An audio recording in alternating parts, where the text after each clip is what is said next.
never experienced pain like this before.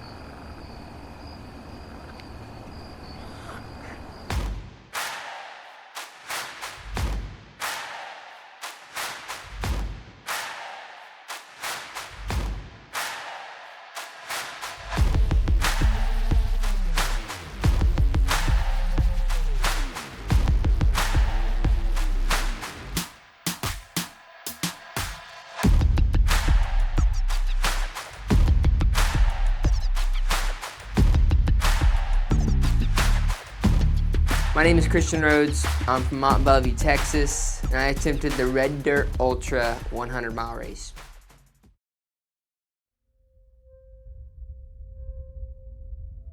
The first thing that as we were driving on this road, I noticed that the road was super hilly, like crazy hilly. And I looked to Sydney and I was like, uh-oh, this is about to be bad. So, Christian, any thoughts? On 100 miles that I'm about to run? On the day, how we feeling? I feel good, actually. I was a little nervous last night, but I'm not nervous right now. I feel good. I feel strong. I feel real strong. It's a little cold. You shouldn't need any charge at all. At least from this one. Not the first go around. I'm only gonna use it for what, an hour? Yeah, we'll drop it off. We'll just drop it off that mile 33 and put it on the charger. Okay.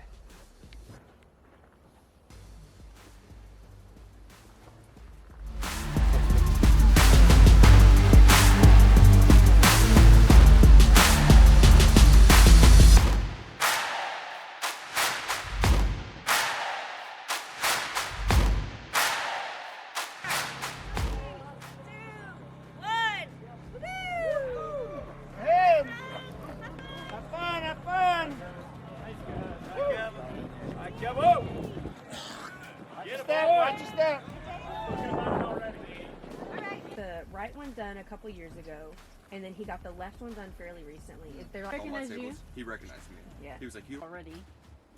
I'm lost before we started. That's what he said. Headlamp goes on and we start. Completely dark outside. You can't see anything. It's just you, the trail, and your headlamp. That's it.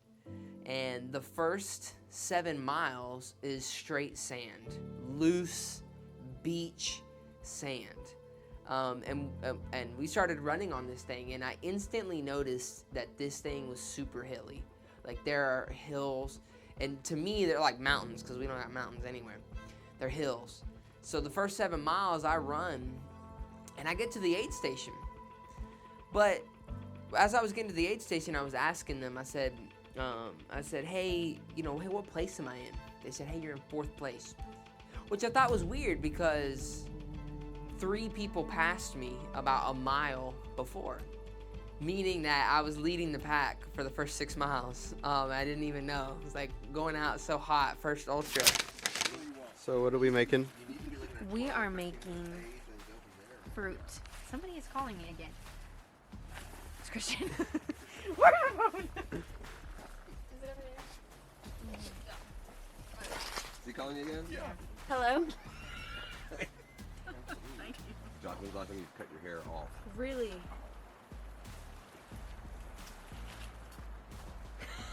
He said he got to the aid station and he said that before he got there that like 3 people passed him, and he said he got to the aid station and said, hey, how many people are ahead? And they go like 3. So he was ahead of everybody. Oh, he definitely is. All the old timers are like, all right, Slow buddy, down. you go ahead and go.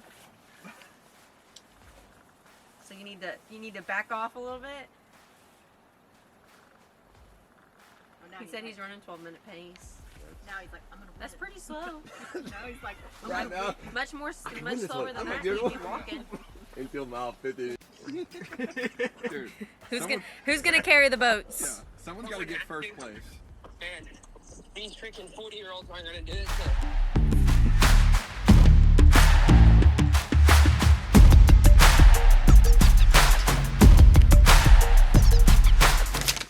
We get to the 15-mile mark, and my eyes are like, what did I just do? Because that 15 miles was one of the hardest things that I've ever done in my life. That 15 miles was, oh man, that was rough. And I came in like almost like wired, like, whoo, like what's going on? I think they might have it.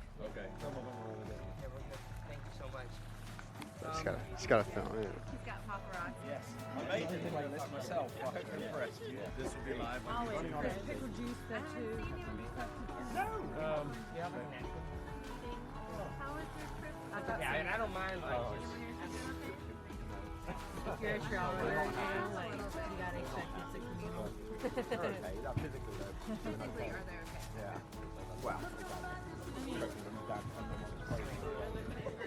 What up? Do you wanna come see? What up? Candy. I'll probably do What do you want? I've got all the candy and everything too, and fruit. okay. Yeah, I might take a little bit of it. Where y'all at? A couple of trucks Oh. back. 3 trucks that way. I'll walk You walk that way? You feel alright? Yeah. How's the legs holding up? My legs are fine. I tweaked my hip flexor a little bit, my right one. So that's kind of bugging me right now, but course is rough. Your shoes are rough. Upper lip. Like, Bad. Yeah. My shoes were soaked in the mud, but yeah, it was a rough course. Seriously, tough. Okay. Also, it's cold. Do you want your tights? No, You want no, some Lululemon gloves? no, I'm fine, but Not gloves. I'll pick up my gloves on the The next round. yeah, at 33. Yeah, it's cold. At 33 or 27? We got another stop with you. I think my gloves are in my truck. We'll get them. Our next stop, we'll get them. They're, what one color of are the, they in? they're in one of the doors, actually. Okay. Yeah, these are worse. My left one's worse. Oh my gosh. Second pair on you, got to. You bought some gloves, Bo? Nope. Oh, I guess you are buying my. You are borrowing my second pair. I'm shaking. No, I got. Nope. He said it so fast. Are they too small? No. Okay, good. You're gonna be tight. You're gonna be putting socks on your hands. You're not gonna be able to use That's your what I phones, did. So Oh yeah. My I'm first done. time skiing, I had work gloves. I'll just. There you go. Nice, dude. You want it over Do you need any like Yeah, I'm gonna put it over it. Station at mile. It was like 10. Yeah, 9 or 10. I ran up on it. It's just a tent with a bunch of half-cut bananas on this table I literally and like a jug of water. That was it. I said we were talking about Thanks, guys.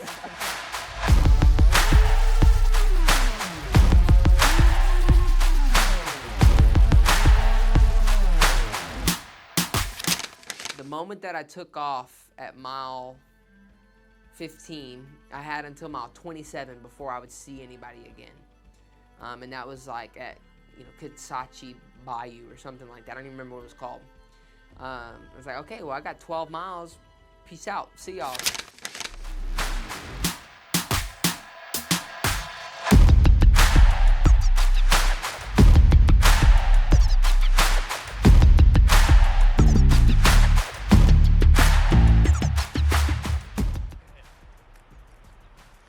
What up? Hey. Mile 22, 27 was the worst 5 so far. Why? Stuff like this. A bunch of roots and rocks and like pine cones everywhere. It wasn't that bad. It was just like it wasn't like steep or anything. It just was like uneven ground. Roll your ankle. A lot of like little river crossings. Yeah. Yeah. You look good though right now. Yeah, I feel good. Yeah. Yeah, I feel great. That was a rough 5.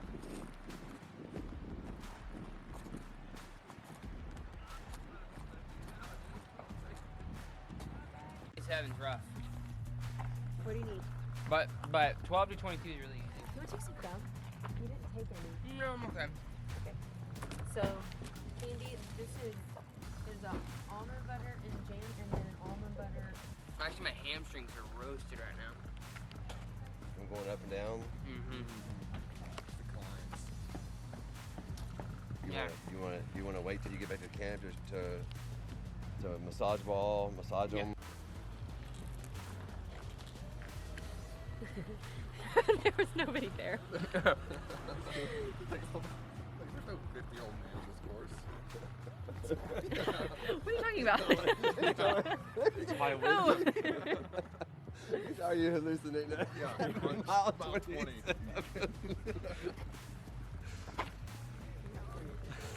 No, I'm gonna finish it. What are you feeding him? I'm feeding him almond butter, banana, and honey Why? because he likes it. Amazing thing ever. Because I don't know what else to give him because we left our chubbies at home. Perfect. Peanut butter honey, dude. I can't remember the last time you had one of these, It's so good. but I was like, just carbs.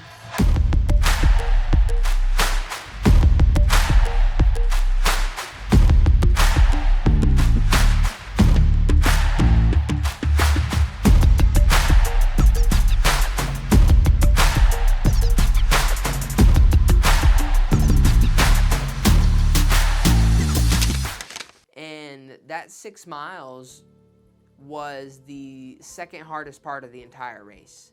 That 6 miles was so difficult that I can't even explain. There's no markings. There wasn't trail markings. I mean, it was so difficult. Stream crossings. Your feet are getting wet. You're balancing. At this point, I mean, I haven't seen a soul in like 20 plus miles. So I'm getting a little bored though. I'm starting to get a little, man, I'm like, why am I doing this? I got 66 more miles to go. So I get to probably 30. I catch up with someone. She was running the 33-mile run that they had going on at the same time. So we ran the last 3 miles together. And really, honestly, it was great motivation just to get to the next level, just to see somebody. And so we started seeing it come around it, and we saw the flags and everything, and boom, 33 miles. I saw it on my watch, 33 miles hits, and I realized, all right, I'm an ultra in, 2 laps to go. Let's do this. Where'd it go? That's right.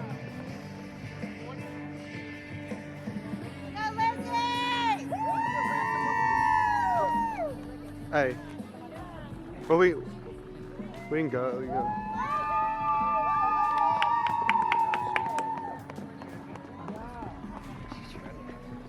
I ran with her for like 5 miles. All right, let's go. Yeah. Let's get you. You look good right now. You're smiling. Straight. Yeah.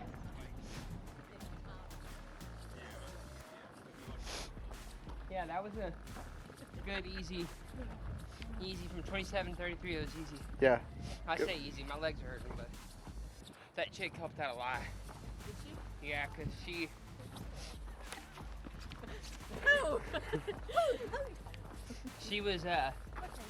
was walking and running at my speed. So she was like probably 10 yards in front of me, and I was just doing what she was doing. If she ran, I ran, and she helped me stay consistent. Yeah, I can do that. Yeah! Done! What up? Not now. You're not really done. I can do that. Watch me. What up? Go down. Pick a chair. Pick a chair, homie. I'm gonna be at the coyote camp by then. You sure? I might be a little past that, but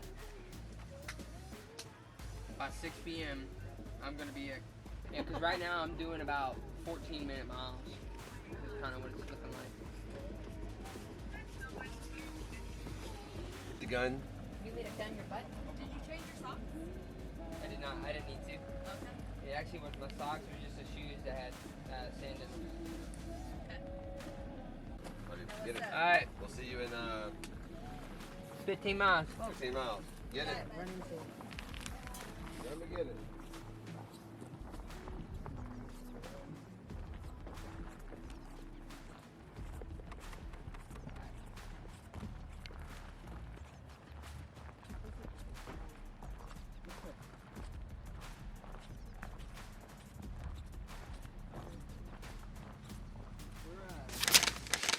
Loop number 2, hitch, and I know that I got 33 miles. 33 more miles. I just did 33 miles easy. And I started off on this run, and I caught up with somebody. I walked with this guy for about 10 minutes, maybe 5 minutes. We start talking, and he says to me, he said, I knew somebody was going to pass me eventually. And I said, no, man, you're going to do it. I was trying to encourage him. But deep down, I was like, there's blood in the water. I was like, let's track him down. I'm going to tick one person off the list. And I'm encouraging him, though, and he said, yeah, man, well, good luck. And I was like, yeah, good luck to you, man. I'll see you at the finish. And I passed him, and then mentally I was like, I'm no longer in 4th. Now I'm in 3rd. Like, let's do this. So I'm in 3rd. I run. I get to probably about mile 7. I see another person. And I see this person struggling. I mean, they look like they're struggling. Their legs are hurting, their hips are hurting, but I talked to them for a little bit. Hey, what's going on, man? Doing all right? I see blood in the water. I'm like, man, this guy, I've got him. So I tick him off. 52 more. Good job, Frank.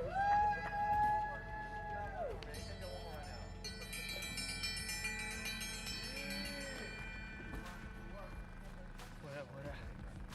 Thank y'all so much.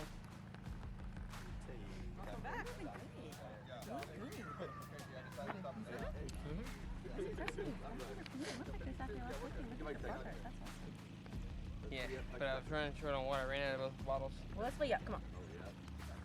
Did you? Yeah. That's I ran out of both of them. You want some heat? I got some. You need some heat, honey? I don't know if that's good or bad. I know, right? Nah, I'm okay. I'm not the one doing it, but I got it. No heat. Yeah, you look good. You were running it down, You were huh? not moving like this at 50 the last time.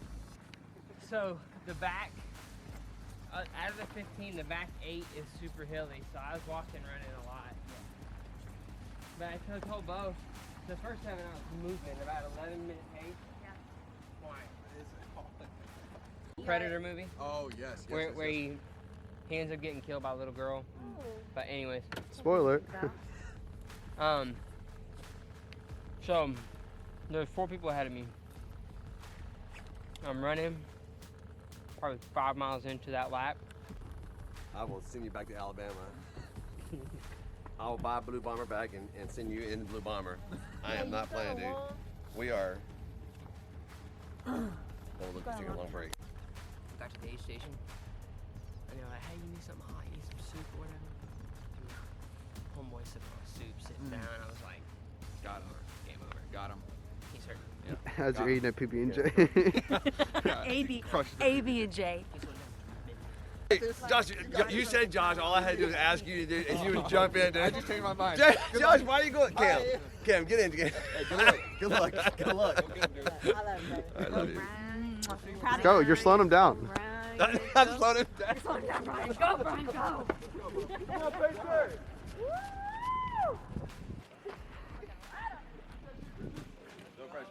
No pressure.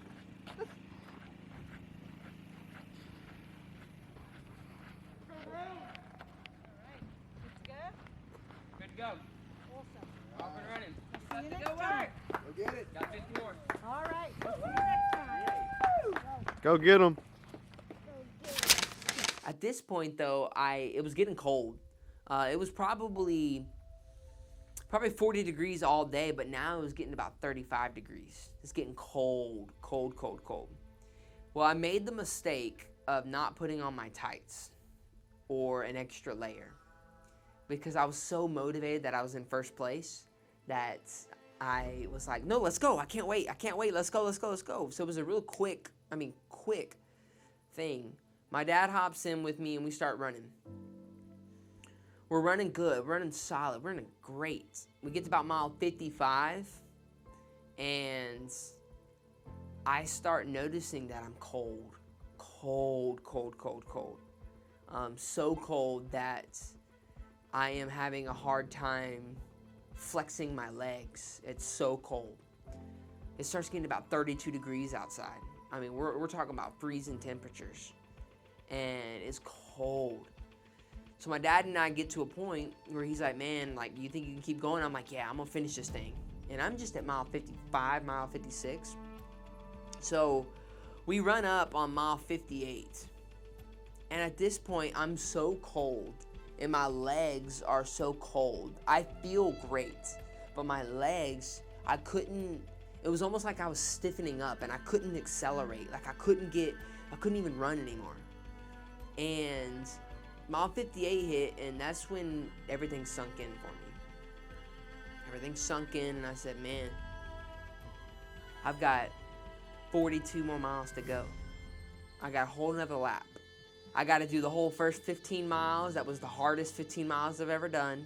I've got to do the back 6. That was hard. I got a whole bunch of stuff left. Got 42 miles. So my dad and I look at it and we say, okay, well, let's address it at mile 60. Let's figure out what we're going to do. So 58 to 59, we're just walking at this point. 20-minute mile pace, 30-minute mile pace. I mean, I'm like a slug. And I feel terrible. I feel horrible. Walk up to mile 60, which is Kisachi Bayou, which is where we would have saw the crew. What's going on? What's up? Baby! No. Yeah, no. Hey. Yeah. Sorry. How are we? Man, it got hot. Not well. They started ripping our stuff off. No? No, we're starting to break down pretty good. Not even mentally. 20? Physically. I got it. Thank you. How you feeling, Christian? Not too well. Hey, that's My the guy that leg. came in right before us though, man. That poor guy got lost. Oh, did he? Oh, he's the one who you guys need to check on. I've never experienced pain like this before. How's it different from your 50? It's the hills. My ankles don't even hurt. My legs. Back to 50. My hip flexor, my knees, and my ankles were hurting. This one, I think it was from all that mobility we did, that I was doing. But although I did a lot of mobility, I don't think I had a lot of strength work in it. Because I'm torched, my legs are torched. Tough. Okay.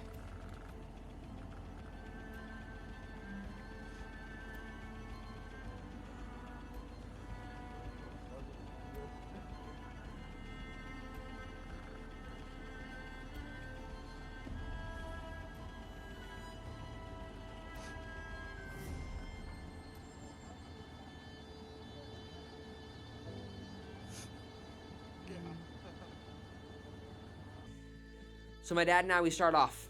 Get 6 more miles until loop 2 is done. Let's hike up the mountain. It was about this 2-mile trek up this mountain.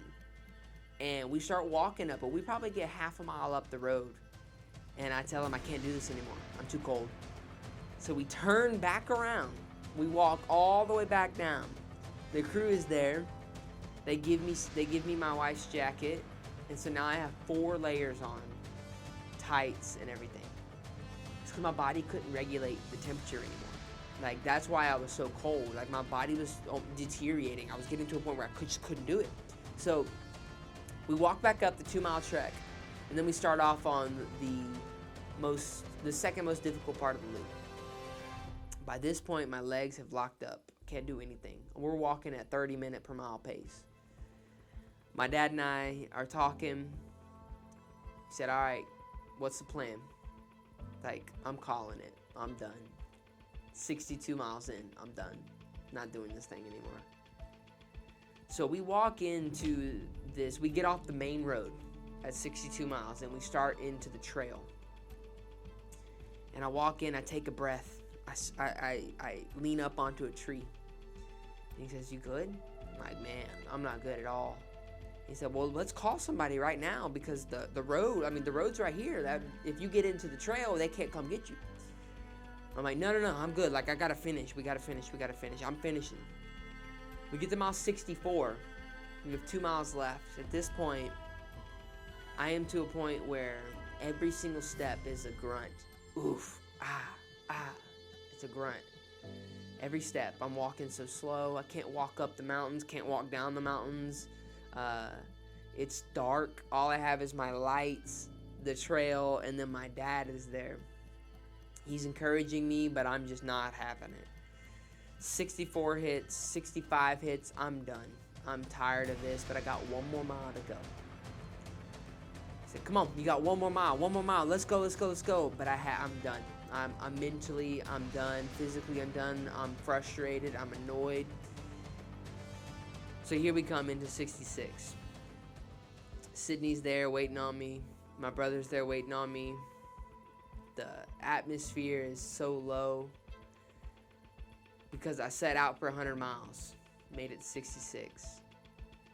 You had the option to, if you signed up for the 100 but you couldn't make it, if you finished 2 laps, they would give you a medal for finishing 2 laps. They would give you a medal for finishing 100K. So I walked in, and they said, "Runner, runner, runner," and they wrote down my name. Said, "Runner, you need anything?" I was like, I'm done with this. And they said, "Well, hey, here's your medal, and I was like, "No, I don't want a medal. I'm a DNF, which is a did not finish. DNF me." And one of the guys was like, no, hey man, let me give you a medal. And I said, "No, I set out to do 100, and I made it 66. Set out 100, made it 66, so DNF me." He said, "Okay."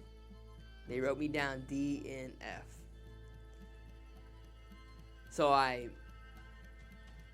look on the website the next day, and it shows all the finishing times, all the people that finished. Then I'm right there at the bottom, DNF. I look at it, the guys that I passed up, they all finished.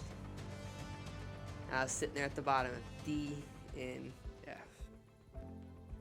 And I still have the picture right now, DNF. And that's how the race ended, was a DNF.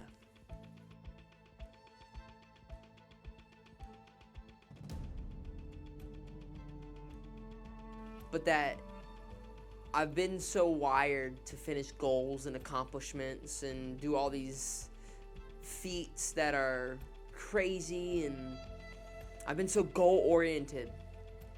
But I've started to think about this, and this is what I've been reflecting on, is that maybe it's not the goal that actually matters.